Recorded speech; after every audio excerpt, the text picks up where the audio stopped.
Hey there, this is Janeen Ippolito of Author Culture, and I'm Stephen. and so I dragged him on to do a quick current event / review of the latest Superman movie because I can, and it's fun. So we're going to talk about our thoughts about the latest Superman movie that we just saw in theaters, and talk about what we thought about how they use the world building. Yes, we're going to talk about the dog, portrayal of Superman, Lex Luthor, and also how it compares to all the other Superman lore, because it's a lot of Superman lore, right? Mm-hmm. Like, we were talking about that on the way home, and I was like, wow, there's a lot of different lore going on here. So, first of all, overall feels on the movie. Liked it, disliked it? I really liked it. I thought it was a good representation of Superman. Yeah. And represented the lore of Superman pretty well. Mm-hmm. And it was an overall fun movie. It wasn't too serious, and it wasn't too light. Mm-hmm. So you have to find the right balance in the middle in order for it to be an enjoyable superhero movie, in my opinion. Yeah. So James Gunn from Guardians of the Galaxy did it. And so I think I felt the same vibes from that. Like, especially the first Guardians of the Galaxy movie that had that real balance between humor and serious. And I don't think it quite got into as many vulgar jokes as that one did either. Which, I mean, I love that Guardians of the Galaxy movie, but it did go some off-color places, and I didn't see this one do that as much. Right, that's correct. Like it didn't. It was very like, if you took out the violence and the curse words, it could have been a PG movie. Yeah, and there weren't that many swear words. There were more than I was expecting, but I think I'm just showing my age here. Like, 20 years ago, when I was an 18-year-old, I wouldn't have heard that many in a movie, but now it's just kind of standard. But even then, it wasn't that bad. And yeah, and there were a lot of action scenes. I would say that there were a ton of action scenes. So if you're someone who liked the Snyderverse, where there was a lot of deep, thoughtful, mood lighting conversations, this one was definitely a lot more action heavy, I would say, than like the Man of Steel movies. And they had a lot of action too, but this one, like, the ending climactic battle was battle after battle after battle in very creatively shot ways. And so if you like that, that's great. If that's not your thing, this may not be your version of Superman. Let's just tackle the next thing. What about the dog? The dog was good comic relief. The dog was fun.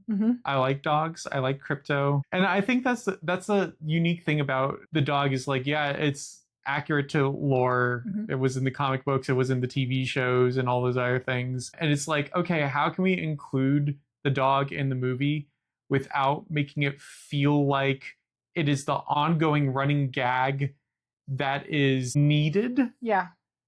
And instead what we got was, like, it felt naturally part of the storyline, where it's like, oh, and here's his dog, instead of being like forced in front of us or forced. It's like, here, you will look at this dog and you will laugh because you need that comic relief. It was more of like, oh yeah, we're in the fortress and haha, there's the dog. Isn't that funny? Yeah, the dog definitely was included more naturally with it. And yeah, it's a CGI dog, and you can tell it's a CGI dog, but it's a really well done CGI dog. Like, they worked really hard. I mean, of course you can tell it's not real, but at the same time, as someone who's owned dogs and seen dogs, especially puppies, which this was definitely more of a puppy, they captured a lot of the mannerisms of that very well. And so I really enjoyed that. And also, slight spoilers, but they don't use the dog peeing on something as a joke in this movie. I figure you guys can live with that spoiler, but I know that was something you were mentioning, that usually, like, the dog humor is based on the dog, like, marking their territory. Yes, the thing that I don't like about dog movies is that often a lot of the humor revolves around the dog pooping or peeing on something and somebody either stepping in it or getting peed on. And it's like, ah ha ha, isn't that funny? That's a life with a dog. I feel like that's almost like the go-to humor for G-rated movies for the comic relief, because they're like, oh, this is what we can rely on to get kids to laugh, type of thing. And there's also that overlap that can come into PG-13 movies as well. Like, if you go to Guardians of the Galaxy movies, there's a lot of like, oh, this was peed on over here. They didn't feel the need to put that into the Superman movie, even though the dog was the comedic relief. Yeah. So for those of you who don't love those kind of jokes, you are free from those in this movie. If you were looking forward to that, sorry to disappoint you, but the dog is used in a lot of fun, creative ways, and actually in some creative ways to take down the bad guy, which I really appreciated that. Like, was pretty mindful use of that. And again, James Gunn with Guardians of the Galaxy, he's done stuff with Rocket Raccoon there. So he made use of the computer animated creature a lot more cleverly than I would have expected another director to do that. And going back to that, how it was filmed very kinetically. That camera moved like so much when you're watching it. Like that one scene that there's a scene with Lois Lane and Mr. Terrific in it, and you will know it if you see it. And it just like, it gave me flashbacks to that one scene in X-Men Days of Future Past with Quicksilver. Like that level of just, wow, this is how you shoot something with superpowers to make it look really cool. I know what you were referring to. When you're visualizing something and you're visualizing a fight scene and you're trying to make it artful, there is only so much that the senses can take in while looking at a screen, right? And so that's why when you go to things like the Avengers, I know we're doing a crossover to it's fine. Marvel Universe, but like with the Avengers movie, like what was fun about it is like you could see lots of actioning happen on the screen at the same time, and your brain was able to process the beauty of the action. Yeah. So there is an overload part where you zoom out and it's like, all this action exploding everywhere, and you're just overwhelmed by it all, and you're not really taking the beauty of the art of the action that's taking place because of the overload. Yeah. Even though probably just as much good special effects and effort was put into the sequences. So the scene that you're referring to, the reason why after I was like, whoa, that was cool, was because you were like right there by Lois's shoulder. She was observing it and saying, whoa, all this is happening at once. The accent was like, okay, here's Mr. Terrific. Is he going to be able to handle this? If it were Superman here, he could handle it. But it's not Superman, so will Mr. Terrific be able to take out all these guys? And so that was the joy of seeing Mr. Terrific doing it. And there's the other thing. So one of the things that makes a good action sequence is if it is believable, and is it fun to look at? Is it believable? And do you feel like you're immersed in the experience? And so it had all of those parts. I honestly don't know that much about Mr. Terrific. He was one of the new characters for me. Yeah, I'm sure he's in the comics and something, but no. Yeah. For me, as like I didn't know much of it, so I was actually right there with Lois when she was like, "Oh, no, is this a problem?" I also agreed with her. I was like, is this a problem? Now, if you watch any Justice League TV shows and there's like this, new powerful character, they usually do this montage where it's all of a sudden the new powerful character is there and they're like, oh no, you're surrounded by all these guys. And the new powerful character is like, you underestimate me. And then he takes them all out. So the beats are there. And so the one part that does make it fun is if you actually enjoy it. Yeah. And there's parts of it that you can shoot it in a way that is enjoyable, or you can shoot it in a way where it's like, this is effortless because the CGI experts and authors of this fight scene say all must fall before this character because this character is OP for this scene. I felt it was enjoyable, so I didn't feel like it was being forced into the narrative going through it. I understand he had to win and be able to defeat everybody for the narrative, but I didn't feel like I was being forced to believe it. Yeah, I agree. And just the sheer camera work of it was really high quality, because with something like that, and I'm sure, this is on 3D, so I'm sure in 3D it's like, whoa, we did not see it in 3D, because I really can't tolerate seeing things in 3D. My brain just kind of messes with my perceptions.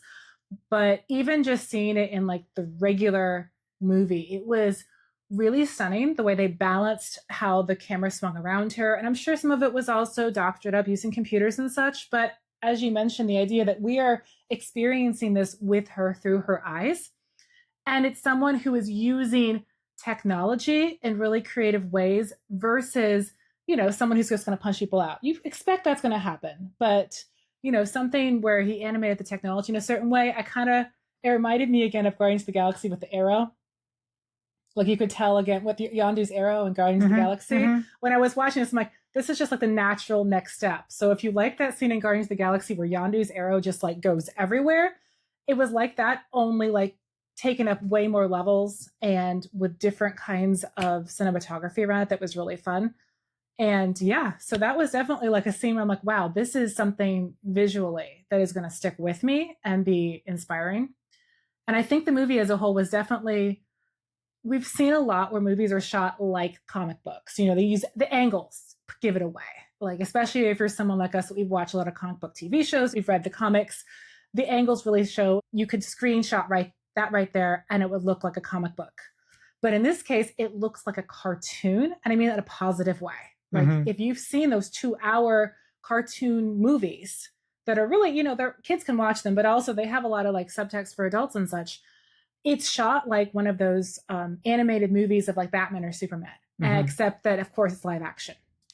But it has that level of intensity to it that's just really fun. And I thought they did some really fun things with that angle. And so with all that, how do you think this one stacks up to other Superman portrayals, like in TV shows, movies? We've had a lot of portrayals of this, so I'll give you a chance to think. That's a lot.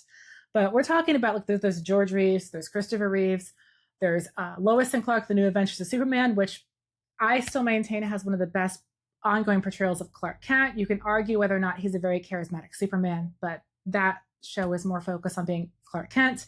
Then, of course, we have Smallville, which we actually started hanging out watching Smallville together when we were just friends. So that one has a special place in our heart. Watching it, kind of making fun of the early seasons, but it was also fun. And then, of course, we have the Snyderverse movies with Man of Steel. And then you have the portrayal of Superman in the Arrowverse. And then there's Superman and Lois, which was a spinoff of that. So there's a lot of different stuff. And that's not even bringing up all the different animated shows.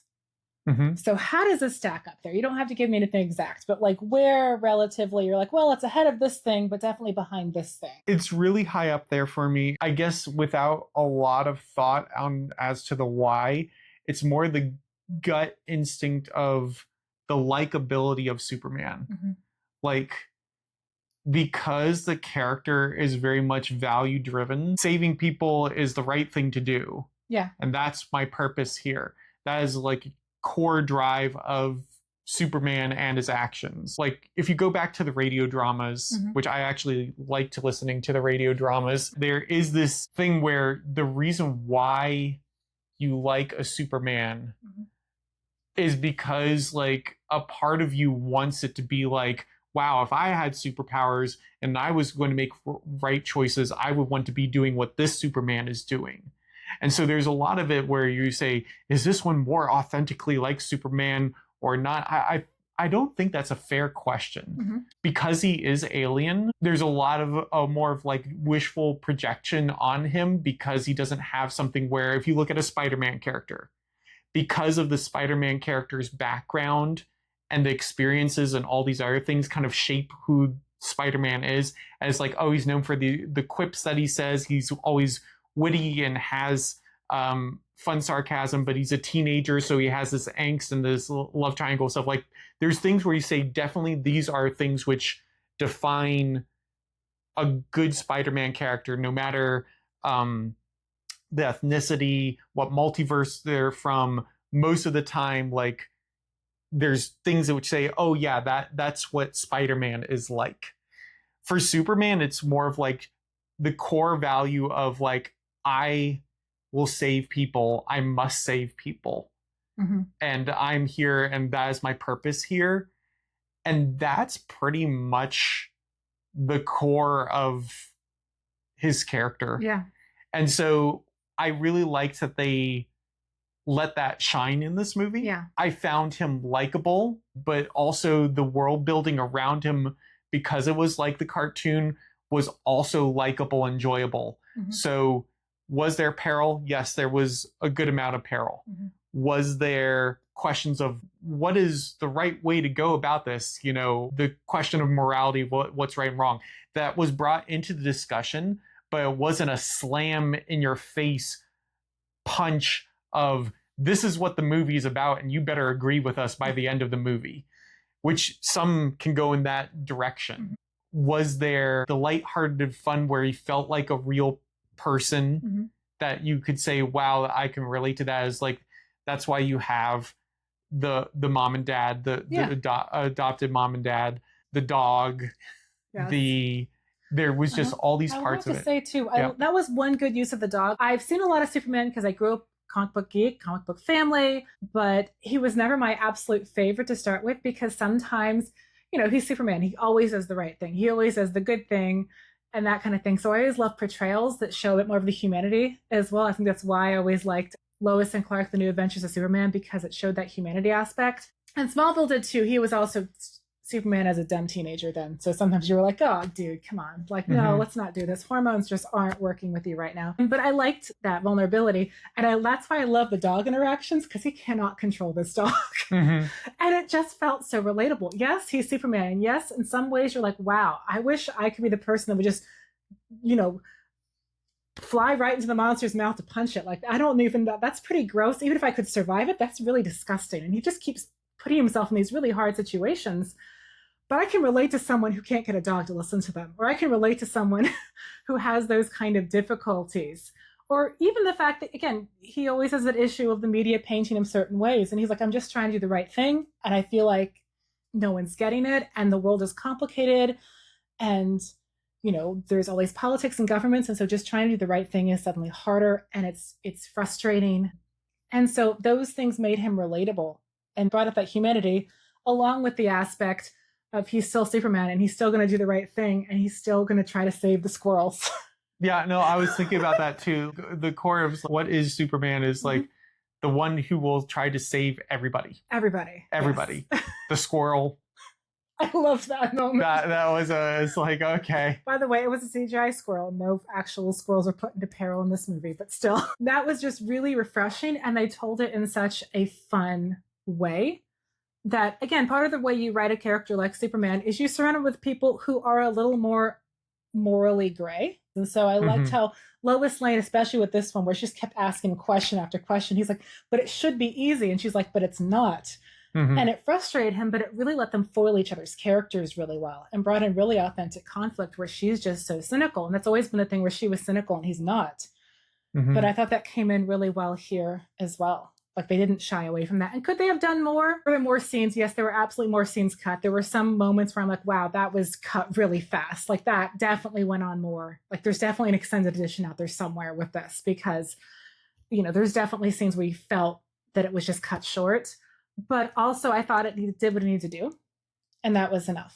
And it was fun. And it didn't need to be any more deep or profound than that. What it was already saying, that human life is worth saving, and to always show kindness and humility in the face of really horrible Lex Luthor and everything. I thought that was fine messages. It didn't need to go any deeper than that. Yeah. And I think that's another thing which you can try to measure if it is a good superhero movie, like just by a gut reaction, is that, is there a moment during the superhero movie where you are checking your watch to see how much more longer you have because you're done with this plot? And I didn't do that for this movie. Like, I was there for the whole ride, and I knew when it was getting close to the end, and I was like, I want to see this through. Yeah. I want you to get the bad guy. I want you to get those final scenes. I want those joyful payoffs of getting to the other side and putting Lex Luthor away and all these other things. Spoilers. I mean, you know, yeah, the Lex Luthor definitely gets his due as usual with this one. And yeah, it had that sincerity in it. So yeah, I would definitely say it's up there with my favorite Superman movies as well. We're not going to go into favorite superhero movies. That's a huge that would be a very long other video. So if you guys are enjoying this and you like having Steven here talking about stuff with me, he's just as much of a geek as I am. As you can tell, he has a lot to say. So shoot me a comment. Let me know if you want to hear more things like this, because we can definitely talk more about this. Apparently, I have things to say. And thank you again so much for hanging out with us today on the Author Culture Podcast. And as of the time of this recording, I'm going to be headed to Realm Makers 2025 in just a few days. So if you're in the area of Grand Rapids, Michigan, please do stop and hang out with me there. For now, go forth and be awesome.